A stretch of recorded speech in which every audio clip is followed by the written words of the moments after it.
wrapping up my layouts for the Traveler's Notebook Memory Keeping Kit instruction sheet. And before I put the rub-on this particular layout, I thought we've had some questions. How do you use rub-ons if you're new to them? We've had some people who've had a hard time with them. So I thought I'd just give a quick little tutorial on how to use the rub-ons. So the first thing I do when I get them out of the sheet is I will staple the two sheets together, because you don't want to lose this backer sheet, because if anything touches the back of these, it can lift them off. This is almost where the sticky part is. So I just staple those two sheets right together to keep it all from moving and to keep them safe. Now the next thing you want to do is pick whichever rub-on you want to use, and in this case I want to use this one here in the middle.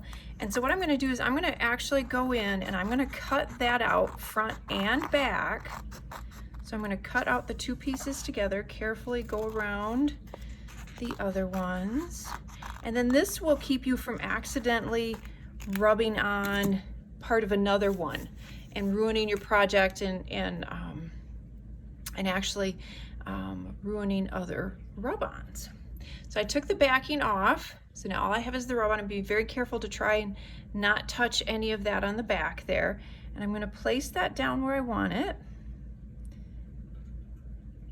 And I'm just going to kind of lightly rub that down just so it kind of stays.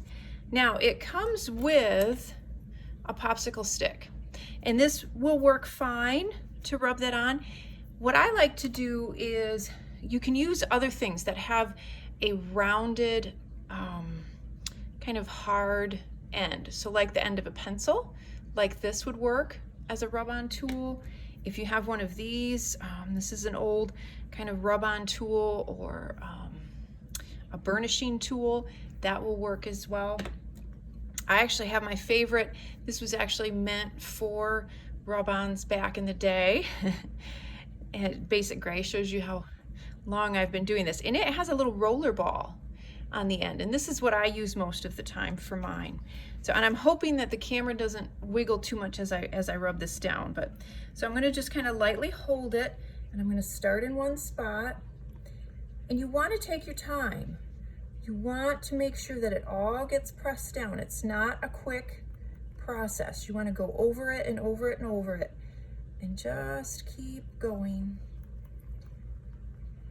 And what you'll start to see, especially in the thicker, dark areas, you'll start to see where it gets kind of cloudy, and that means that it has lifted away from that backer sheet. So you can see these areas here where it's starting to get a little bit more gray. And so I'm just going to keep working that area because I want to make sure that I get it all down. And I'm holding it down with my fingers on the other side as I go so that it doesn't shift. And then I'm just going to keep going. The thing I love about rub-ons is that you can put them over layers. So you can see one of the little dots is right here on my die cut. And it doesn't have the white edge like a sticker would. It just becomes an actual layer or part of whatever you put it on more seamlessly than if you had a sticker. And that's what I really, really love about them. And so I'm taking my time, I'm going over this and over it and over it. And as you can see, it's starting to turn gray. Now, once you think you've got everything down, go over it one more time just to make sure. And then you want to start from one edge and carefully, see if I can do that, my nails, and carefully lift it up. And as you go, don't just pull it up right away. As you go, if you see anything still sticking to that sheet, put it back down and rub it some more.